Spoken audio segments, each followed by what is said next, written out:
With Bernie Sue. He's going to be the keynote speaker at the Vancouver Web Fest, March 6th to 8th, 2015, at Performance Works on Granville Island in Vancouver, BC. Hi, Bernie. Thanks for coming on with me today. No sweat. Thanks for having me. It's our pleasure. You are the creator of the Lizzie Bennet Diaries. I think that's what you're best known for. Mm-hmm. Now, was that your first web series that you ever did? No, it definitely wasn't. Technically, it was probably my fourth, but it's definitely my most well-known, for sure. Right. So, like, I've been doing web series since, like, 2008. So, I go back. I've been around the game for a while. Yeah, that's the answer. It's not my first. All right. Good to know. How did you finance the Lizzie Bennet Diaries? Was it self-financed, crowdfunding? Did you have support from someone else?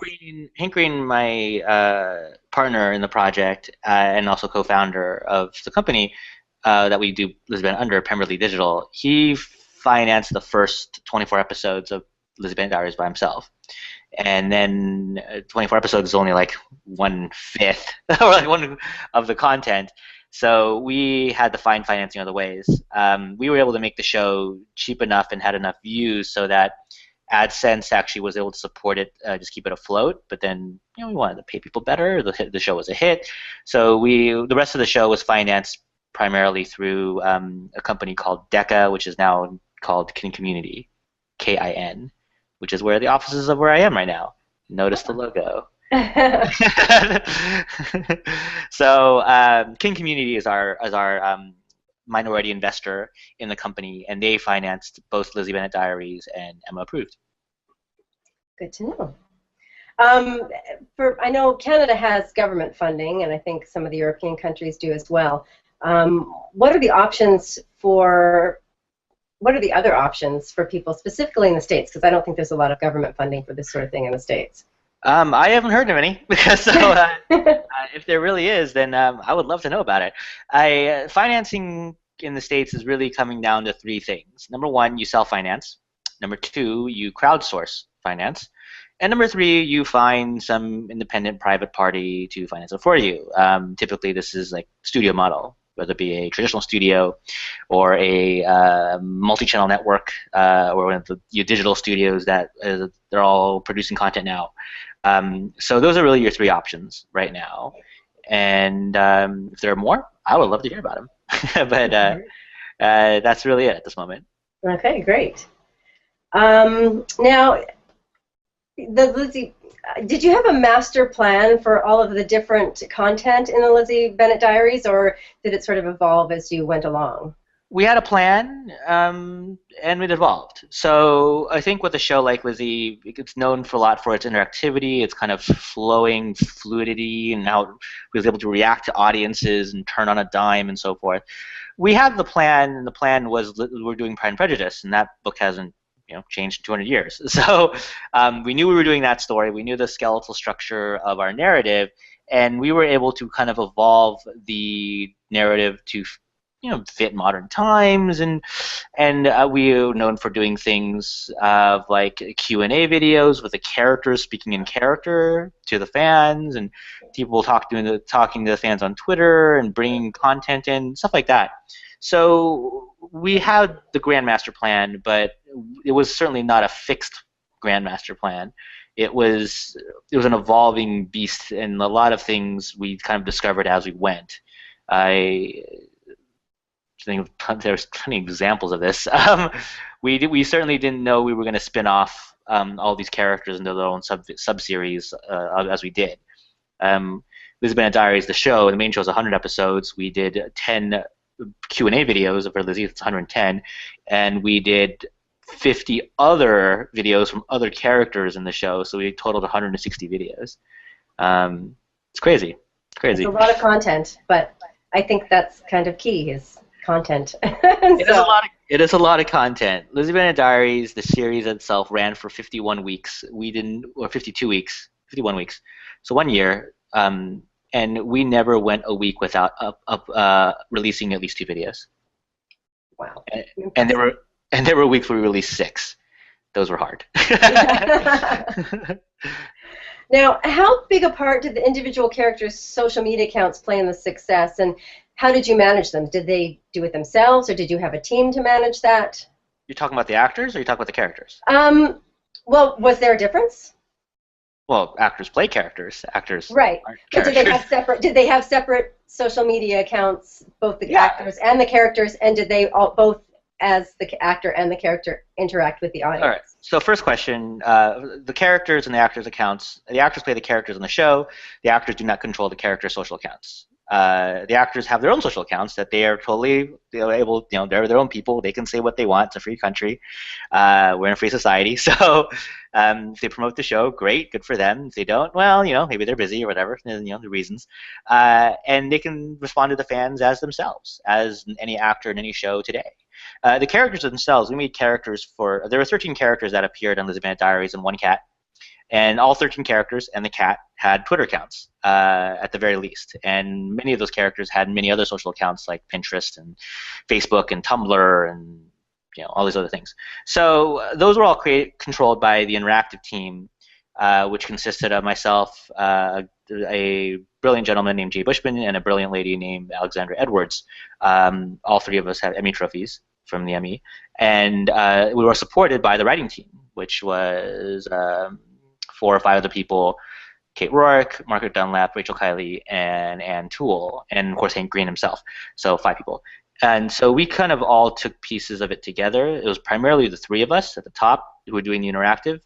We call it the interactive parts, which is, again, the Twitter accounts and everything. And we managed all of it, and it was hard. It was not easy. Not easy. I see. So were the actors, was their personal social media accounts, did that come into play in casting at all, or was it part of their contract at all? Nope, never. We do have a contract in our contracts with the actors. We say that we can use their likeness for the character social media accounts because we just have to. It's like it's the character, right? So, sure.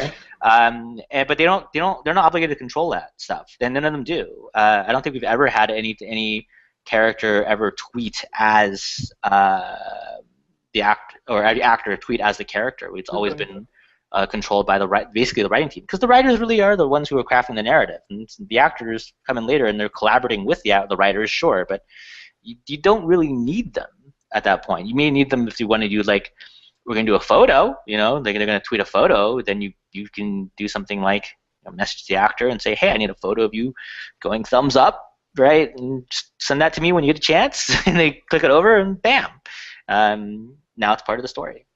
So great. Stuff like that. And what are you working on now?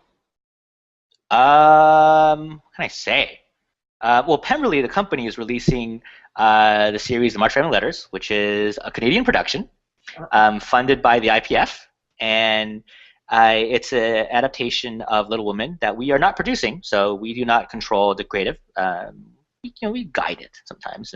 We do not control the creative, and it's very much in the style of Lizzie Bennet Diaries, kind of our vlog adaptation with interactive elements, kind of MO. So we were happy to distribute it. We did a deal with them, and so hopefully driving more views to the show and so forth.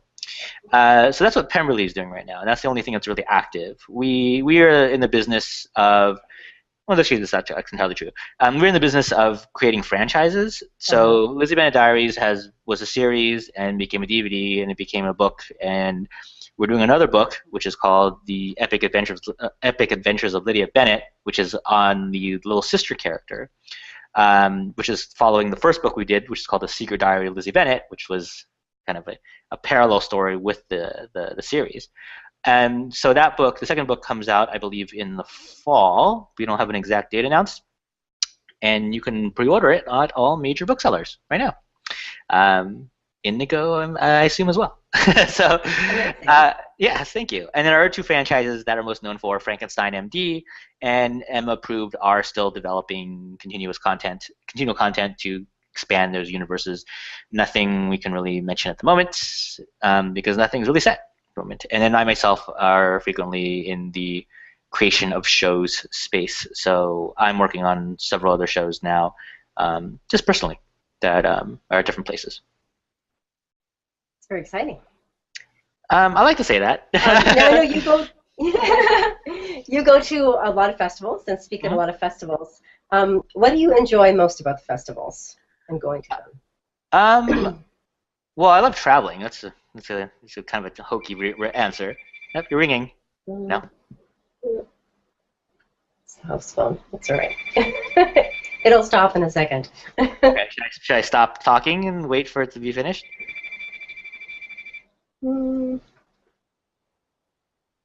Yeah, okay, it's picked up. Good. Okay, so the thing I like the most about going to the festivals is just like the traveling to the different cities and seeing these other cultures of the city, of course, and then the people who are there. Now, of course, at many festivals, people are coming in really from all over the world to these festivals, and as I'm sure, as I imagine, Vancouver Web Fest has as well, right? Mm-hmm. So all over the world coming in, right? So you get to meet Yes. all these great storytellers who are inspired to do these very creative things, and that's always fun. I guess, especially when I go to kind of these, like, especially something like yours, which is more of a web-centric festival versus say like a film festival. Um, with film festivals, there are a lot of people who are there for the films, of course, and there's kind of like this curiousness about the internet and how it works. And what I like about those is that I can really open their eyes on what you can really do on it because of the success that I've kind of achieved in my career. So I like to showcase, like, there are things you can do on the internet that you can't do on film, and which makes the internet more, by no definition, more innovative. You can't do on film and cinema because the film experience hasn't changed in 30 years. You still, to this day, buy a ticket and go into a theater and sit down and watch a movie, and then you come out. Like that's this experience. Internet's a whole different thing. Internet's a fluid, flowing machine that you can do a lot of different things to. And I like to open their eyes on those type of things of ways to tell stories, because we go into this not necessarily to say make movies. We go into these things to tell stories. So at least that's everybody I've met in this type of work. So I like that. With web festivals like the Vancouver Web Fest, what I like seeing in these is that you have a lot of people who are so gung ho with what the web can bring in as far as content goes, and like in a similar way, I like opening people's eyes to that stuff. But in this case, it's a little easier because they're already open to it.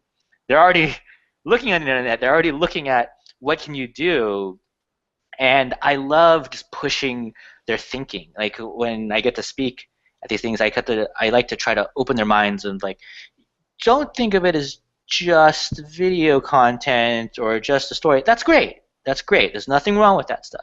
Create a good story, tell it on video, shoot a good movie, and everything. But there's so many other kind of tweaks you can try to do just to experiment even. Like it may not be huge, it may not connect to a lot of people, but I think we owe it to ourselves as storytellers to try different things, especially with such a fluid canvas like the internet, versus say something as fixed as a 90-minute feature. Nice. Now, if you had any advice to give to somebody who was just starting out to make a web series, what would it be? Um, can I get some parameters? Well, Have they ever made anything before? yeah, say they're an experienced filmmaker. Okay. So logistics and technical stuff in terms of shooting, they get all that. But just on how to structure and build your audience, and even identifying your audience. Well, I always go with web series people who want to go into web series. The first thing I always ask them is why do you want to make a web series? And of course, I only live in LA, so there's a lot of filmmakers here, obviously. But I always ask them, why do you want to make a web series? And they always kind of give me this potpourri of answers, and I immediately reject that. And I basically say, I need you to give me one primary reason. And I say this because you need to have the one primary, and you can say things like, here's some examples. I want to get 1 million views. Okay, that's a good reason, right? Or I want to showcase I'm a great director, right? That's another good reason to make a web series. Or I'm a great actor, and I want to write a part for myself and really showcase what I can do. Or you can say, I want to sell it and turn it into a series, like sell it to one of the networks and make it a show, and so I can run my own show. Also a good reason. And all can happen together. All rarely happen together. I mean, if you get any one of those, I think it's a really big feat. I really feel that you have to focus on one of those. I think you have to start with what's the main goal.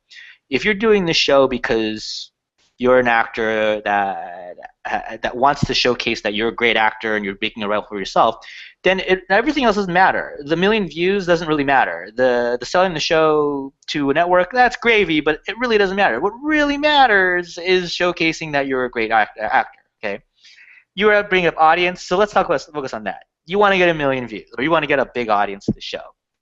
Well, in that case, the advice I would give them is that you need to make a lot of content. And that could be just the video content. Video content's expensive to make, of course, but you can make photo content and text content, and this is a lot of stuff I'll talk about when we're there, or when I'm there. Yeah. You're there now, but when I'm there. And you have to create a long runway, so it has a chance. So in television a lot, we see American television. I don't know about how the marketplace is in Canada, but in American television, we have this thing called pilot season, and they greenlight some pilots, and shows are canceled after a week sometimes, or 2 weeks or 3 weeks. And I go, did they really give it a chance? Like, maybe they did, maybe they have their analysis, they've been doing this for a while, or so forth. But for web video, you can't do that. You can't really say after one video, is it a hit or not? You can't really say that. So, well, and there are certain people in the industry who echo this statement. I really believe that you have to give it at least 2 months of content. You have to create 2 months of content to give the audience enough time to come in, experience it, and really have an informed decision of what they're watching.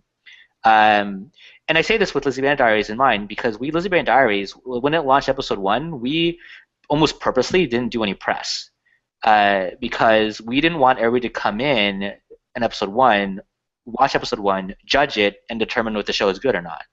That's not fair to the show. The book is a 200-year-old book. It's 60 chapters. We covered half of chapter 1 in episode 1. Half of chapter 1 in episode 1. Can you imagine reading Pride and Prejudice and reading the first half of chapter 1 and going, it's not for me? Right? Like nowhere does that happen in any type of storytelling experience. So that's why I leave you at the runway. Now, if the person comes in, watches episode 1, isn't for them, and we keep going, and they come back, maybe 7 episodes later, I say, hey, you watching this Lizzie Bennet Diaries? And you go, I gave episode 1 a shot, I didn't really like it. And I can go, but 3 weeks later, I can go, well, it's really good now. 8 episodes are out, you should give it another chance. So now you have a second chance to kind of get the audience in. So you have to give yourself and the show all these opportunities, as many opportunities as possible, for the fans or the viewers to come in and discover your show, experience it, and really give an informed decision about whether they like the show or it's for them or not. So that'd be my main advice, is to create a lot of content so that you can see if it works. That's great advice. That's the hardest part, I think, is that route, but it's got to be done. It's pretty daunting because one of your first question you asked me in this thing was had it a web series before, right? Or was Lizzie my first? And one of the shows that was critically acclaimed was an 8-episode web series called Compulsions, and it was 8 episodes. So it had 4 weeks of content. If you did 2 a week, it wasn't enough time. I mean, you watch it now; it's a good piece, and it did what I wanted to do. The purpose of that show, when I made the show, was to show off my writing skills. That's the main purpose. Anything else beyond that would have been gravy. It never made its money back. It never sold to a network. It never did any of those other things. But it really showed off my writing skills. I felt it really did that well.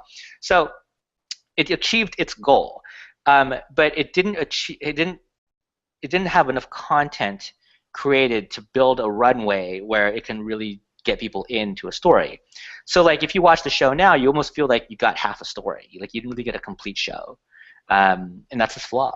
So I've done that. I've done I gave it my all for a few months and made 8 really great episodes of web content, and it did what I wanted to do. But if the goal was to get an audience and make a lot of views, well, I didn't achieve that, and I needed more content. So now it's actually when I say to people who've done similar things, they've slaved and sacrificed and made 8 great episodes of web content. I tell them you need more content. You need a longer runway. You need 20 episodes. You need 12 episodes, 20 weeks, 10 weeks of content, whatever. And they just go it was hard enough making these 6. And I'm well, if your goal is to get an audience, I'm sorry, you're not making enough content. If your goal is to show off your skills, then it doesn't matter, right? So that's what I say to them. That's awesome, because I think a lot of people, to hear that coming from you, that you've experienced this, because I know a lot of web creators have experienced this, myself included, that sort of, okay, this is what I've done, and I just can't do any more, but it served its purpose, original purpose of, as you say, showing off the writing or whatever skills are involved. So I think to know that someone who has had the success that you've had started out in the same place all the rest of us did, I think that's going to be something that people will be pleased to hear. Hey, we were all starting from somewhere, right? It's not like Yeah.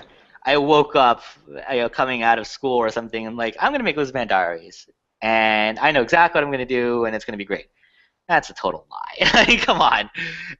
It's like I said, I've been doing web series since 2008, 2009, and we're in 2015 now. Lizzie was started in 2012, so it's like there's this journey of really kind of paying your dues in a sense, and really grinding through the work and getting better at what you can do and what can be done, and really kind of growing with the industry, which I think it's been really fun to see as people who I've known since 2009 and 2008 in the web space kind of grow into other roles. Like people are now like who were like agents or content creators back then are now like VPs of companies, and it's like, whoa, like this is really trippy. And, okay, well, glad we're friends, so Yeah. stuff like that. Nice. Well, thanks so much, Bernie. That's all I've got for now, and we're really looking forward to seeing you up here in Vancouver in a couple of weeks. 2 weeks from tomorrow, as a matter of fact. So, Son of a bitch. Sorry, I swore. knock yourself. Believe me, it's an effort for me these days, not to swear all the time. Well, I mean, this keynote that well, we're essentially kind of, I guess, previewing in a sense, like in this conversation. Like, I'm really excited to give it. I think it really does open a lot of people's eyes, especially web content creators, of what you can really do.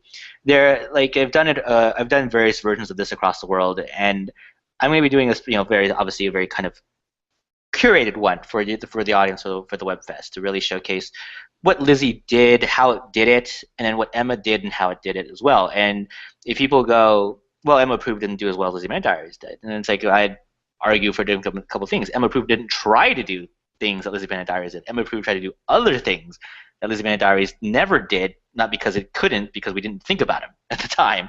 So there's an evolution of both shows that I feel are very landmark.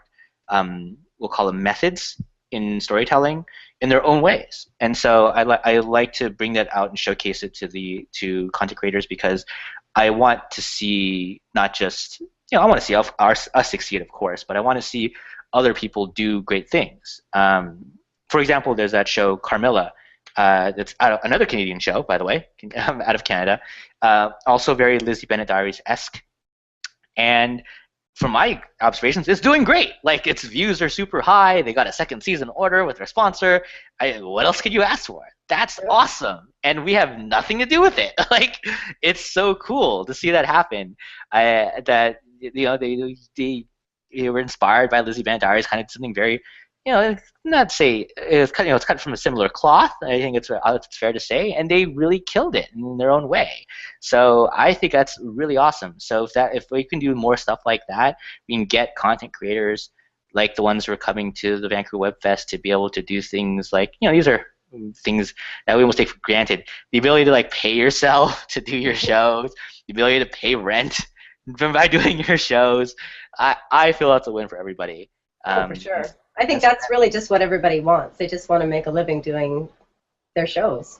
Isn't it ironic that we are in the art industry that almost like a rite of passage is like this huge achievement is to break even, right? To basically be able to live, do your work. Like, you don't say that about accounting and engineering and you come out as an engineer, a graduate engineer from college, like you're an engineer, depending on the field. You come out as an accountant, like it's far easier to get a rent-paying job as an accountant coming out of college than it is to get a rent-paying job coming out as a writer, right, or a filmmaker. So I always find that ironic and interesting about the industry. Absolutely. I think, though, a lot of artists, if you ask them, they would do it for free anyway because they love doing it. And I don't know. I'm sure there are some accountants that feel that way, but most of them don't. I would agree with that as well. We do get the opportunity to do something that we would probably do for free. You know. All right. Well, thanks so much, Bernie.